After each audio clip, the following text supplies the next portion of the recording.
তোমাদের জন্য পানি বন্ধ, তোমাদের জন্য খাবার বন্ধ। কিন্তু সে জামাতে বাদশা নমরুদ বাবা এমন একটা বড় লোক ছিল না বাবা, এমন তার রাজা ছিল যে ওটা যেটাই বলতো বাবাজি সেটাই মানুষ একই বাক্যে মেনে নিত। বাদশা নমরুদ যেটা বলতো সব মানুষজন মেনে নিত। এইরকম ভাবে দিন যায় রাত আসে বাবাজি, কেউ কিছু বলার নাই। একদিন বাদশা নমরুদ কি করলো, বিছানে ঘুমিয়ে আছে, স্বপ্ন দেখলো আসমানের একটা নক্ষত্র তারাও বাবাজি এই বাদশা নমরুদের বাড়িতে জানো পড়লো। বাদশা নমরুদের কিন্তু ঘুম ভেঙে গেল। সকালবেলা সব বাবাজি পণ্ডিতদেরকে ডাকলো, যারা আপনার স্বপ্নের মানে বলে তাদেরকে ডাকালে আসলে এদিকে তোমরা শুনো। বলে কি হয়েছে? বলে আমি একটা স্বপ্ন দেখেছি, স্বপ্নের মানেটা যে প্রহিত বলতে পারবে তার জন্য বিশাল বড় একটা ইনাম পুরস্কার দেওয়া হবে। বেরাদর ইসলাম মজা সামানিকরা এইরকম ভাবে আপনার ব্রাহ্মণ ঠাকুরদেরকে আপনার বলা হলো আমি একটা স্বপ্ন দেখেছি। একজন পণ্ডিত বলল, বলো ভাই তুমি কি স্বপ্ন দেখেছো? বাদশা বলো না। বলে আসমানের একটা তারো আমার বাড়িতে পড়লো, বাড়িতে পড়ার পরে জানো সেই ঘরটাকে আপনার আলোময় করে দিল, আর আমার সমস্ত জিনিস যেন ধ্বংস হয়ে গেল। এখন বাবাজি আপনার যারা আপনার তার মেনদানি করে, যারা স্বপ্নের মানে বলি, তারা সবাই বাবাজি বাদশা নমরুদের কাছে বসে আছে। বাদশা নমরুদের কাছে যখন বসে থাকো বেরাদর ইসলাম মাদান সামানিকরা এ সোনা মানিকেরাও বাবাজি এরকম ভাবে একটার পর একটা পণ্ডিত বলছে আল্লাহ গো, যদি আমরা সত্যি কথা যদি বাদশা নমরুদকে বলি হয়তো আমাদের গলা কেটে দিতে পারে। বাবা কেউ বলতে চাই না, কিন্তু একজন ব্রাহ্মণ ঠাকুর বাবাজি শেষে বলছে বাদশা নমরুদ আমি তোমাকে সত্য ঘটনা বলবো, স্বপ্নের মানেটা বলবো।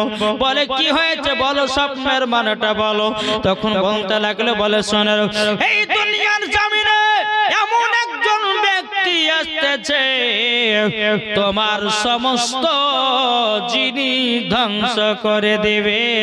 জোর বলে দুনিয়াতে আসবে তোমার সমস্ত ধন দৌলতকে জানো সব ভেঙে চুরে চুরমার করে দিবে এবং তোমার টাকা পয়সা ধন দৌলত সব ধ্বংস হয়ে যাবে। বলে তার নাম কি? বলে তার নাম হলো ইব্রাহিম খলিলুল্লাহ। জোরে বলুন না সুবহানাল্লাহ। এই বাদশা নমরুদ চিন্তিত হয়ে গেল যে আল্লাহ, চিন্তিত যে আমাকে যারা আল্লাহ বলে মানে, যারা আমাকে খোদা বলে মানে, আর যদি এইরকম কেস ঘটে তো আমাকে কেউ তো খোদা বলে মানবে না। এর কোনো একটা কারাকে করতে হবে, যে কোনো একটা নিয়ম কানুন করতে হবে। বাবাজি মুসলমান ভাইরাও এই বাদশা নমরুদ বলল প্রহিত তোমরা শুনে রেখে দাও, তাইলে বলো না ছেলেটা কদিন পর দুনিয়াতে আগমন করবে। সে ব্রাহ্মণ ঠাকুরটা বলতে যে বলে শুনুন গো, ওই ছেলেটা 3 দিনের ভিতরে এই দুনিয়ার জমিনে যেন আগমন করবে। বাবাজি মুসলমান ভাইরাও এ সোনা মানিকেরাও বেরাদার বাদশা বলতে লাগলো, বলো গো ব্রাহ্মণ ঠাকুরেরা তোমরা শুনে রেখে দাও, আমি এই ছেলেটাকে দুনিয়ার জমিনে আসতে দেব না। যদি আসে আমার সমস্ত মাল দৌলত গুলোকে ধ্বংস করে দেবে, সমস্ত মাল পানিকে সব আমার বিচূর্ণ করে দিবে। বেরাদর ইসলাম মাদাস সাবানিকরা এরকম ভাবে আপনার দিন যা রাত আছে। এদিকে বাদশা নমরুদ তার সেনাবাহিনীদেরকে মারলো, এ সেনাবাহিনী তোমরা শোনো, ও সেনাবাহিনী তোমরা শুনে রেখে দাও। বলে কি?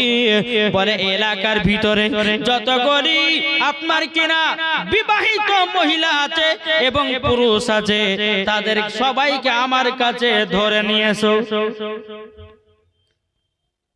কি করবেন? বলে ধরে নিয়ে এসো। তো সবাইকে বেটা ছেলে বিড়ি ছেলেকে সবকে ধরে লেসলো। যাদের যাদের বিয়ে শাদী হয়েছে স্বামীদেরকে আলাদা করে দিল আর বউদেরকে আলাদা করে দিল। কেন জানেন? বাদশা নমরুদ বলছে যে স্বামী স্ত্রীকে এক জায়গাতে রাখতে দিব না, মিলনও হবে না, আর ওই ছেলেটা দুনিয়াতে আসতেও পারবে না। আচ্ছা বলুন, আল্লাহ যাকে পাঠাবে, আচ্ছা কেউ রক্ষা করতে পারবে? জি, আল্লাহ যাকে দুনিয়াতে বাঁচিয়ে রাখবে, কাউরের বাপের ক্ষমতা নাই যে তাকে মারবে। আলাদা আলাদা করলো, একদিকে মহিলাদেরকে জেলে ভরে দিল, একদিকে জেলে ভরে দিল। ওই আপনার ছেলেদের ভিতরে বাবা আজর ইব্রাহিম খলিলুল্লাহর আব্বা আছে জেলের ভিতরে, আর আপনার ওই জেলের ভিতরে আছে তিনার মা নুনা। জোরে বলেন সুবহানাল্লাহ। একদিন রাত যখন বাবা পার হয়ে গেল, এদিকে বেরাদার আজর আপনার বিবির প্রতি ক্ষয়টা আপনার মিটে গেল। বাবাজি মুসলমান ভাইরা সুনামানিকেরাও, বেরাদার ইসলাম মুআজ্জাজ সামানিকেরাও, বেরাদার আমার আল্লাহ পাক আল্লাহ তাআলা বলছো গো আমার ফেরেশতারা যাও যাও, আমার বন্ধু খলিলুল্লাহকে দুনিয়াতে পাঠাতে চাই। বেরাদার ইসলাম মুআজ্জাজ সামানিকেরাও, এই সুনামানিকেরাও, এদিকে রাত্রে বেলায় কি করে আল্লাহর কুদরতে জেল থেকে আজর বেরিয়ে গেল, এবং কিনা তিনার বিবি নুনাও তিনি আপনার কিনা জেল থেকে বেরিয়ে আসে বাবাজি, তাদের ভিতরে একটা মিলন ঘটলো বাবা। মিলন ঘটার পরে বেরাদার ইসলাম মুআজ্জাজ সামানিকেরাম বাবা 3 দিন যখন পার হয়ে গেল, 3 দিন পার হয়ে যাওয়ার পরে এদিকে আপনার বাদশা সমস্ত আপনার ব্রাহ্মণ ঠাকুরদেরকে ডেকে নিয়ে এসেছে। ডেকে নিয়ে আসার পরে বলতেছে, ওগো ব্রাহ্মণ ঠাকুর তোমরা বলো বলো বলো, ওই ছেলেটা দুনিয়াতে এসেছে না কি হয়েছে? সত্যি করে বলো, ছেলেটা দুনিয়াতে এসেছে না কি হয়েছে? তখন বাবাজি পণ্ডিতেরা আপনার কিনা কিতাবখানা খুলে দেখলো, আপনার স্বপ্নের টাবিটা দেখলো, বলে বাদশা নমরুদ ওই ছেলে তো দুনিয়ার সরজমিনে তিনার মায়ের গর্ভে চলে এসেছে। জোরে বলেন না সুবহানাল্লাহ। বাদশা নমরুদ বলতেছে, এত আটকানোর পর তার মায়ের গর্ভে আসলো কি করে? এখন বাদশা নমরুদ বলতে লাগলো, এ আমার সেনাবাহিনী তোমরা শোনো শোনো শোনো, তোমরা এক কাজ করো, তোমরা এক কাজ করো, ওই ছেলেগুলোকে বের করো, আর যে মহিলাদের পেটে বাচ্চা আছে ওই মহিলাদের পেটে বস্ত্র ভরে মেয়েটাকে দুনিয়া থেকে বিদায় করে দাও, তার পেটের বাচ্চা আছে বাচ্চাটাকে দুনিয়া থেকে সরিয়ে দাও। কিন্তু আল্লাহর কি কুদরত! আদর বলছে, বলে বিবিরা তুমি সন্তান নিয়ে একটা গভীর জঙ্গলে চলে যাও, যেন বাদশা নমরুদ তোমাকে না মারতে পারে। এদিকে বাবাজি এই নোনা গভীর রাত্রিতে জেলখানা থেকে বেরিয়ে বাবা গভীর রাত্রিতে বাবাজি জঙ্গলের দিকে আপনার রওনা দিল। জোরে বলেন সুবহানাল্লাহ। সকাল হলো, বাদশা নমরুদ সমস্ত মহিলাদের যাদের যাদের পেটে বাচ্চা ছিল বাবা সবকে মেরে ফেলে দিল। বাবাজি মুসলমান ভাইয়েরও, এদিকে বাদশা খুব আনন্দ, দুনিয়াতে ছেলেটা আসতে পারবে না পারবে না।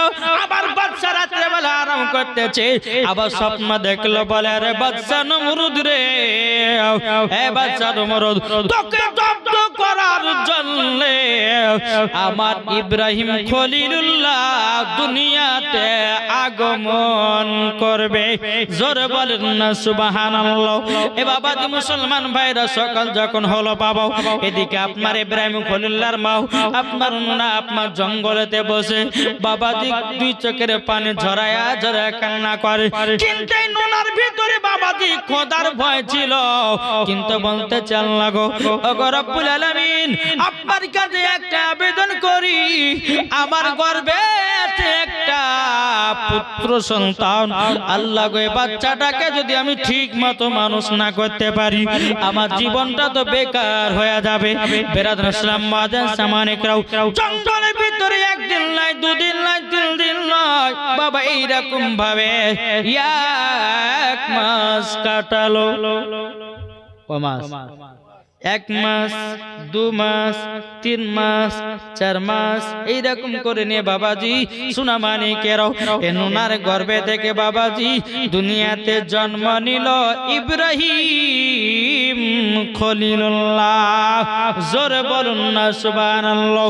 এ বাবাজি মুসলমান ভাইরাও সুনামানিকেরাও, ইব্রাহিম খলিলুল্লাহর মা ওই গর্তের ভিতরে ইব্রাহিম খলিলুল্লাহকে আপনার জন্মদিনে বাবা জন্ম দেওয়ার পরে বেরাদুল ইসলাম মদ সাবানিকরাও এখন বাবা নুনাজ আপনার গর্ত থেকে আপনার বেরিয়ে আসবে কিন্তু বেরাদার এ সোনা মানিকেরা ইব্রাহিম খলিলুল্লাহ তিনি এমন একজন আল্লাহর বাবা যে বন্ধু ছিলেন আল্লাহ নবী ছিলেন গর্তের ভিতরে বসে বাবা যে কোন সময়তে আল্লাহর ফেরেশতারা ইব্রাহিম খলিলুল্লাহকে বাবাজি দুধ পান করিয়ে দিতেন আবার কোন সময়তে তিনার মা ধরনী আপনার দুধের আপনার কিনা বুকের স্তন দুধ পান করিয়ে জানো কোন আপনার কাদের তালা সে যেত কিন্তু বেরাদুল ইসলাম মাদা সামানিকরাও আর ইব্রাহিম খলিলুল্লাহর আব্বা তিনি কি করতেন বাবাজি তিনি আপনার মূর্তি বিক্রি করে বেড়াতো কি করতো মূর্তি বিক্রি বেরাদুল ইসলাম মাদা সামানিকরাম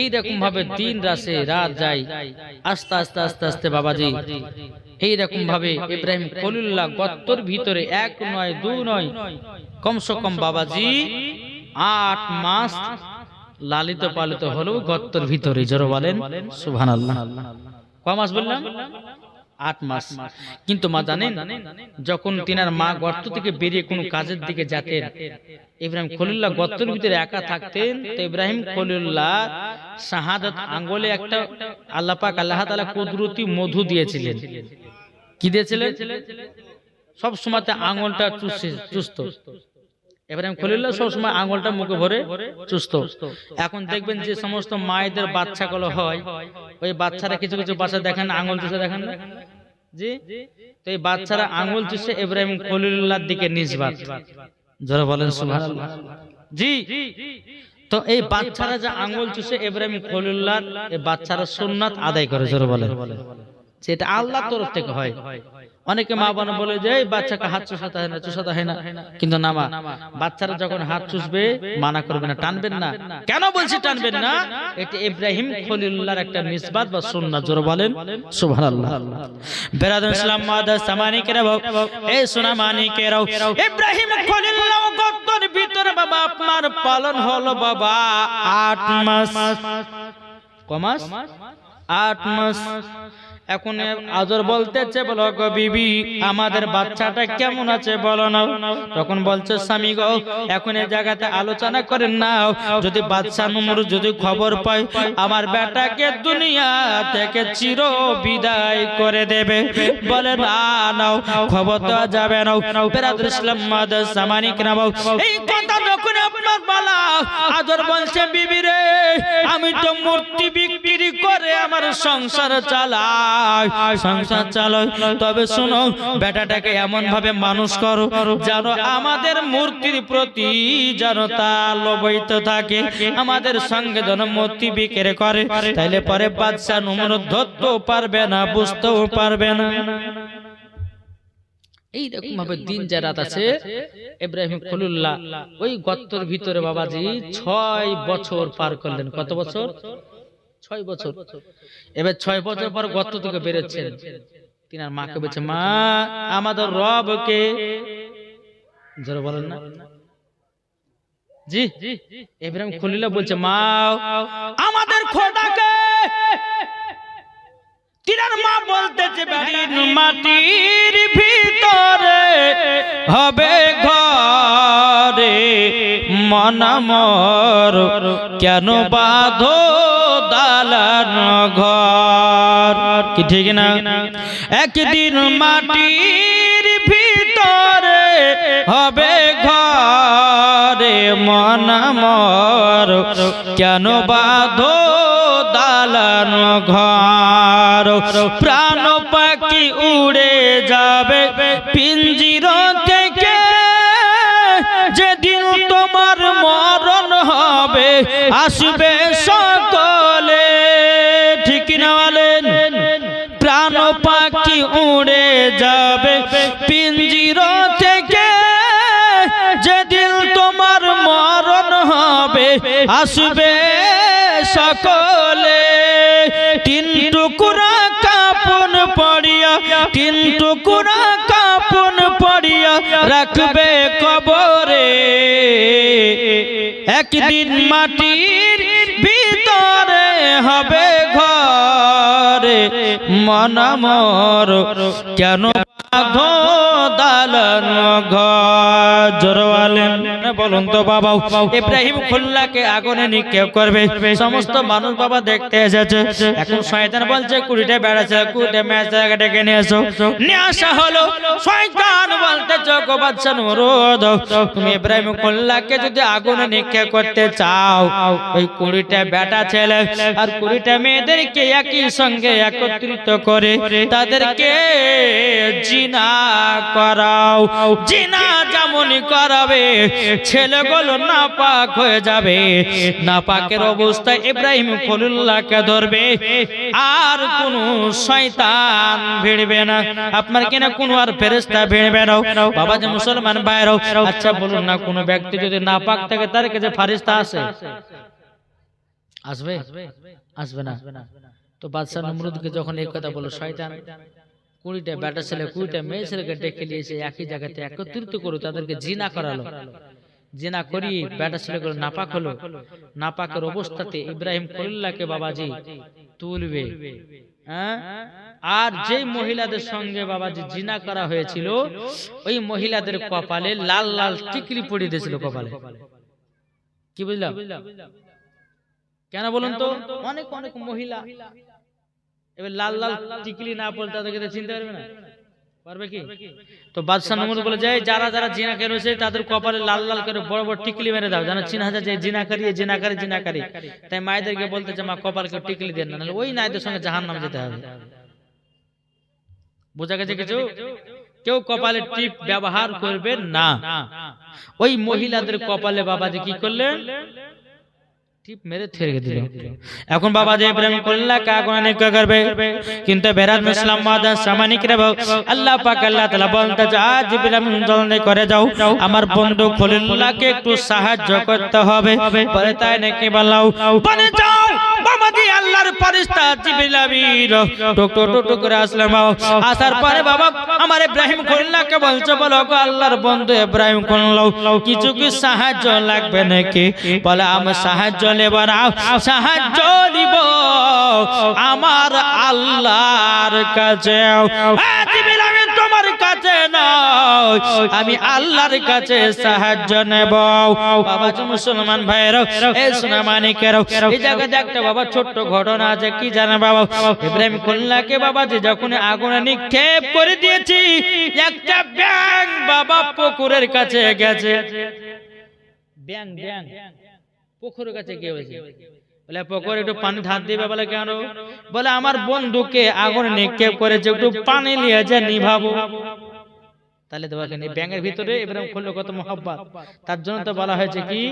আচ্ছা বলুন, এই ব্যাঙ যদি কোনো পানিতে থাকে, আচ্ছা পানি কি নাপাক হয়? কি গো, নাপাক হয়? জি, নাপাক হয় না। কেন? আমার আল্লাহ বলতেছে, ব্যাঙ আজ যখন ইব্রাহিমের মহব্বতে পুকুরের কাছে এক গাল পানি নেওয়ার জন্য গেছিলি, আমি আল্লাহ তোদের পেশাবকে আমি পাক করে দিলাম। যেমন আমার নবী করিম সাল্লাল্লাহু আলাইহি সাল্লাম যখন গারে হিরাতে, আপনার কিনা হ্যাঁ গারে হিরাতে যখন গেছিলেন, বেরাদ রাসূল আবু বকর সিদ্দিককে নিয়ে কাফের দলের নবীকে খোঁজ করতে লাগলেন। তো পায়রা মাকড়সা জাল বিছিয়ে দিয়েছিল, আর পায়রাতে কি করেছিল? ডিম পেড়ে দিয়েছিল। জি, তোমার আল্লাহ বলতে যে পাখির ভিতরে পায়রার ভিতরে এতটাই মহব্বত, তার জন্য তো বলা হয় পায়রা পায়খানা পায়। কি বুঝলেন না? যেমন আপনার ওই দেখবেন মসজিদে গিয়ে অনেক পায়রাতে পায়খানা করে না? জি, মদিনাতে যাবেন, কাবাতে যাবেন, প্রত্যেকটা পাখিদের পায়রা ওখানে নামাজ পড়ে সব করছে। তাহলে বাবা যে মুসলমান সোনামানিক, আপনারা বুঝুন, তাহলে বাবা যে একটা কবিতর হয়ে যদি নবী মুস্তাফার মহব্বত দিলে থাকতে পারে, একটা মাকড়সা হয়ে যদি নবীর মহব্বত থাকতে পারে, তাহলে বলুন আজ আমরা নবী মুস্তাফাকে মহব্বত করলে জান্নাতে হবে কি হবে না? বলে ইনশাআল্লাহ নবীর মহব্বতে আমরা জান্নাতে যেতে চাই কি চাই না? জোরে বলেন সুবহানাল্লাহ। এবার দূর পড়ুন, আল্লাহুম্মা সাল্লি আলা সাইয়্যিদিনা মাওলানা মুহাম্মদ ওয়া আলি সাইয়্যিদিনা মাওলানা মুহাম্মদ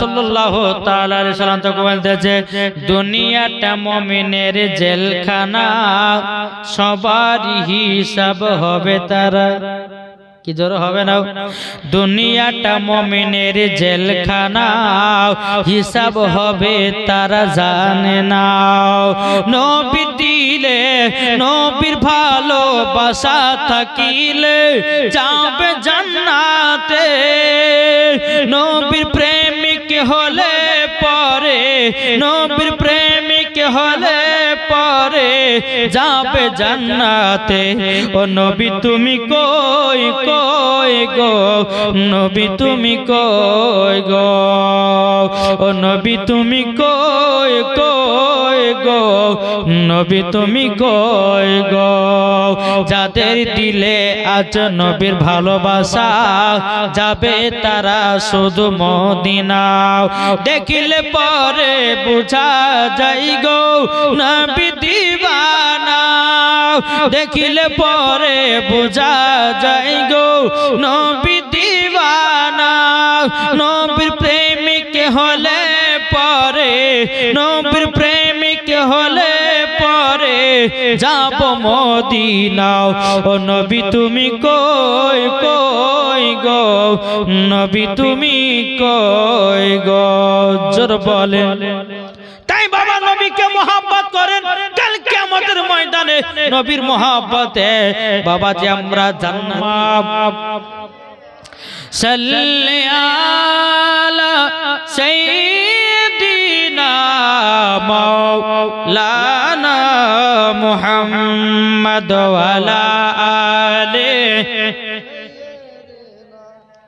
মাওলানা মুহাম্মদ সাল্লাল্লাহু তাআলা সাল্লাম বাবা 10 মিনিট আমি জীবনটা এগিয়ে নিয়ে যাই বেরাদার ইসলাম মাদান সামানিকরাও ইব্রাহিম খলিলুল্লাহকে বাবা যখন আগুনে নিক্ষেপ করেছেন বাবা যে মুসলমান বাইরো এদিকে জিবরিল আমিন এসে বলতেছে আল্লাহর বান্দা ইব্রাহিম খলিলুল্লাহ আপনাকে কি সাহায্য করতে হবে ইব্রাহিম খলিলুল্লাহ বলতেছে ইব্রাহিম খলিলুল্লাহ বলতেছে জিবরিল আমিন আমি তোমার কাছে সাহায্য নিব কেন আমি তো আল্লাহর ইবাদত করি আমার আল্লাহ আমাকে সাহায্য করবে কাউরের সাহায্য দরকার নাই জোরে বলেন সুবহানাল্লাহ যেমন বাবা আগুনে নিক্ষেপ করে দেওয়া আল্লাহ পাক আল্লাহ তাআলা জ্বলন্ত আগুনকে যেন ফুল বাগিচা বানিয়ে দেয় জোরে বলেন সুবহানাল্লাহ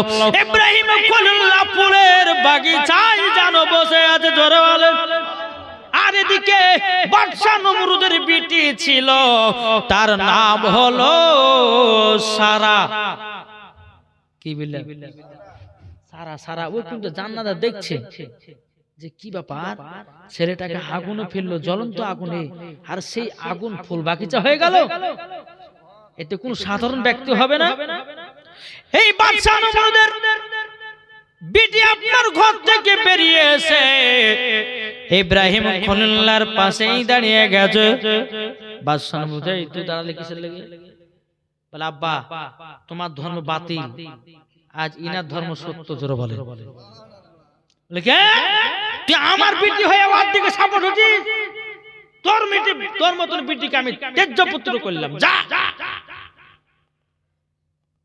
ইব্রাহিম খলিলুল্লাহকে বলতেছেন বলে আপনি কি আমাকে বিয়ে করবেন জোরে বলেন তার নাম কি সারা তিনার আব্বার নাম দেখেছেন জি আল্লাহ পাক আল্লাহ তাআলা কি না কি পারে বলেন তার বিটি হচ্ছে নমরুদ এই তার বাপ হচ্ছে নমরুদ আর তার বিটি হচ্ছে সারা ইব্রাহিম খলিলুল্লাহর স্ত্রী প্রথম স্ত্রী জোরে বলেন সুবহানাল্লাহ এদিকে বলছে আমাকে বিয়ে করতে হবে এখন বেরাদার ইসলাম মাদান সামানিকরা ইব্রাহিম খলিলুল্লাহ বলতেছে বলে তুমি আমাকে কেন বিয়ে করো তোমার আব্বা হচ্ছে নমরুদ তোমার আব্বা মূর্তির পূজা করে তোমার আব্বা মূর্তিকে মারে তুমি কেন আমার সঙ্গে করবে তখন বেরাদার ইসলাম সারা বলতেছে, বলো ইব্রাহিম খলিলুল্লাহ, আমার আগে থেকে মূর্তি তুর্তি পছন্দ নাও, আপনাকে আজ দেখলাম, আমি বুঝে গেলাম সত্যি করি হচ্ছে আপনি একজন আল্লাহর নবী, আপনি কি আমাকে বিয়ে করবেন? ইব্রাহিম খলিলুল্লাহ তিনি বাবা কি করলেন? বাবা মুসলমান ভাইয়েরাও, সোনামানিকেরাও, ইব্রাহিম খলিলুল্লাহ তিনি সঙ্গে সঙ্গে মা সারাকে বিয়ে করেছেন। জোর বলেন সুবহানাল্লাহ। কাকে বিয়ে করলেন? মা সারাকে। ওখান থেকে বাবাজি উঠেছে, বাবাজি বিয়ে করে নিয়ে বাড়ির দিকে রওনা দিলেন। এদিকে বাপ বলছে যে বেটা নমরুদের বিটিকে বিয়ে করলে মানে তুমি মূর্তি টুর্তি মানে বলে আমাকে বাদশা নমরুদ আগুনের ভিতরে ফেলেছিল, আমার আল্লাহ পাক আল্লাহ তাআলা সে আগুনটাকে ফুল বাগিচা বানিয়ে দিয়েছে। নমরুদের অগ্নিকাণ্ড দাও দাও করে জ্বলে যায়, সেই আগুনে খলিলুল্লাহ আরামেতে বসে রয়, আরামেতে বসে রয়। কারো শিলাই সে আগুন, কারো শিলাই সে আগুন ফুল বাগিচা পয়দা হয়। বলো গো শুনতে চাই, ঠিক না বলেন বাবাজি মুসলমান ভাইরাও? যে আগুন ফুল বাগিচা হয়ে যায়, তাইলে বলুন ইব্রাহিম খলিলুল্লাহ আল্লাহর বন্ধু। জোরে বলেন সুবহানাল্লাহ।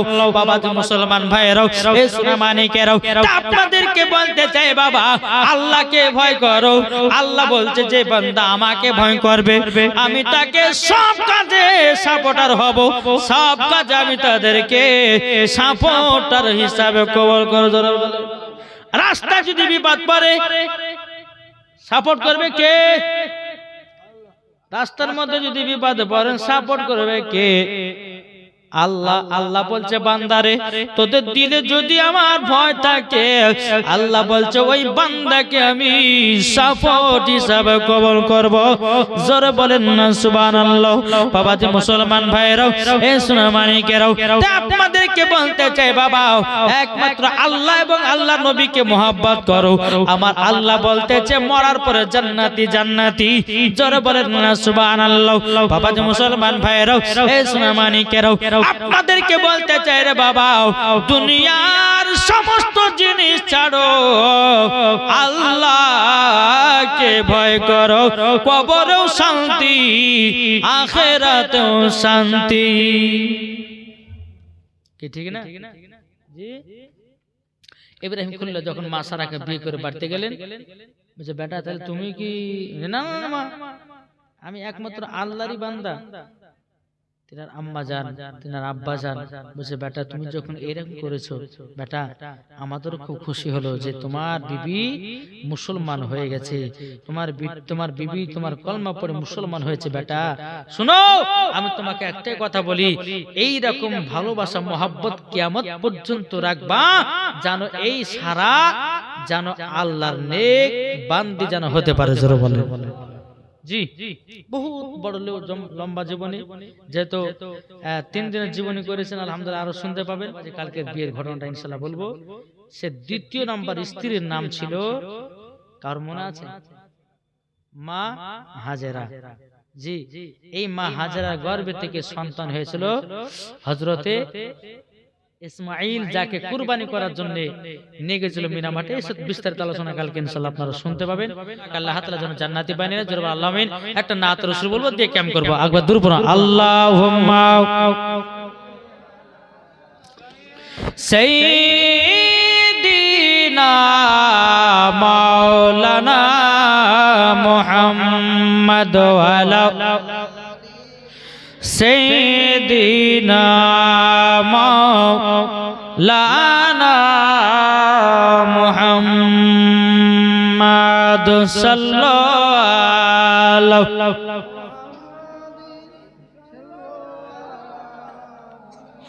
मोहम्मद हरदम ज़ुबान से लिखो मोहम्मद हरदम ज़बान से निकालो सफियाना मोहम्मद साद मिटे ना रौजा देखे रौजा देखे रौजा देखे की गो साद मिटे रौजा देखे जुड़े नाओ क्यों उपमा दिएছো আল্লাহ আমাকে সাদ মিটে না রওজা দেখে রওজা দেখে রওজা দেখে সাদ মিটে না রওজা দেখে রওজা দেখে রওজা দেখে যারা নবীর নামে দরুদ পড়ে যারা নবীর নামে দরুদ পড়ে যাবে তারা শুধু জান্নাতে কি উপমা দিয়েছো আল্লাহ আমাকে কি উপমা দিয়েছো আমাদেরকে সাদ মিটে না রওজা দেখে রওজা দেখে রওজা দেখে সাদ মিটে না রওজা দেখে রওজা দেখে রওজা দেখে নবী আমার নামাজ পড়ে দোয়া করে কাফেরা তারা জানো পাথর মারে কি ঠিক না নবী আমার নামাজ পড়ে দোয়া করে কাফেররা দেখো শুধু পাথর মারে যাদের দিলে আছে নবীজির নাম যাদের দিলে আছে নবীজির নাম সাদ মিটে না রওজা দেখে রওজা দেখে রওজা দেখে সাদ মিটে না রওজা দেখে রওজা দেখে রওজা দেখে নিশিরাতে বসে থাকি তোমার দিদারে নিশিরাতে বসে থাকি তোমার দিদারে তোমার প্রেমিক হলে পরে জান্নাতি যে আছে নবীর প্রেমে পাগল যারা যে আছে নবীর প্রেমে পাগল যারা সাদ মিটে না রওজা দেখে রওজা দেখে রওজা দেখে দরওয়াল তোর কো বলতেছে কে যাও ভাই নবীজির কাছে একটু জোরে হবে না জোরে বলে কে যাও ভাই নবীজির কাছে এই পাগলের আরজি আছে আমার সালাম পৌঁছে দিও এ গরিবের কি বা করার আছে মওলা গো এ গরিবের কি বা করার আছে কে যাও ভাই নবীজির কাছে এই পাগলের আরজি আছে আমার সালাম পৌঁছে দিও এ গরিবের কি বা করার আছে মওলা গো এ গরিবের কি বা করার আছে টাকা করি না আমার শখ জেগেছে মদিনা যাওয়ার মনের দোয়া কবুল করো এ গরিবের কি বা করার আছে মওলা গো এ গরিবের কি বা করার আছে জরওয়াল নুরা নবীর পাগল দিওয়ানা আমরা নবীর আশিকি দিওয়ানা গো আমরা নবীর পাগল দিওয়ানা আরে মদিনাতে গেলে পরে